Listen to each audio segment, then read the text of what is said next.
ഒന്നോ രണ്ടോ കുട്ടികൾ മാത്രം മതി എന്ന് തീരുമാനിക്കുന്ന ഈ കാലഘട്ടത്തിൽ, അല്ലെങ്കിൽ കുട്ടികളെ വേണ്ട എന്ന് തീരുമാനിക്കുന്ന ഈ കാലഘട്ടത്തിൽ നിങ്ങൾക്ക് കൂടുതൽ കുഞ്ഞുങ്ങളെ സ്വീകരിക്കാനായിട്ട് വാട്ട് വാസ് യുവർ എൻകറേജ്മെന്റ്?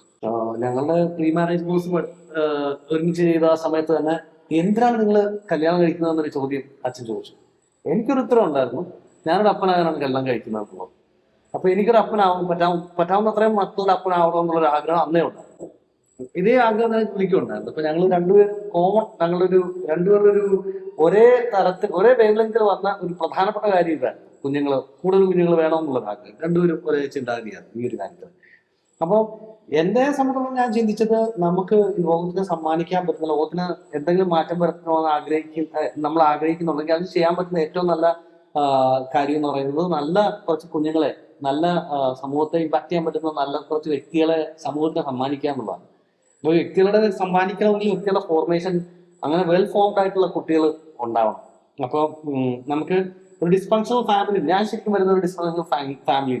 അപ്പൊ എനിക്ക് ഡ്രോബാക്കുകളല്ല, കർത്താവിന്റെ കൃപ മാത്രമാണ് എന്നെ വളർത്തിയത്. അപ്പോൾ അത് കർത്താവിന്റെ കൃപ എല്ലാത്തിനെയും അതിജീവിക്കാനായിട്ട് നമ്മളെ സഹായിക്കും.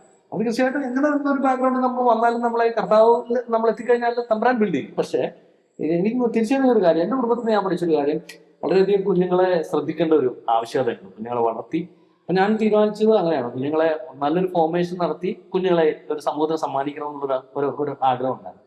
പ്രിൻസേട്ടൻ എപ്പോഴും പറയുന്ന ഒരു കാര്യം, ജീവൻ തരുന്നത് കർത്താവാണ്. ആ ജീവൻ തരുന്ന കർത്താവിന്റെ പദ്ധതിയിൽ നമ്മൾ കൈവയ്ക്കരുത്.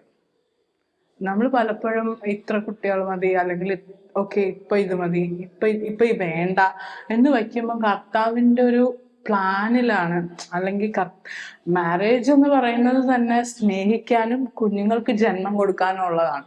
അപ്പൊ ഈ രണ്ട് പോയിന്റിൽ നിന്ന് നമ്മൾ മാറുവാണ്, ഡൈവേർട്ടായി പോകുമ്പോൾ സംഭവിക്കുന്നത് എന്താ, കർത്താവിന്റെ ഒരു പ്ലാനിൽ നമ്മൾ കൈവച്ച് നമ്മൾ അതിനെ നശിപ്പിക്കുക ചെയ്യുന്നത്. അവിടെ തന്നെ ഗോഡ്സ് പ്ലാൻ പോയി.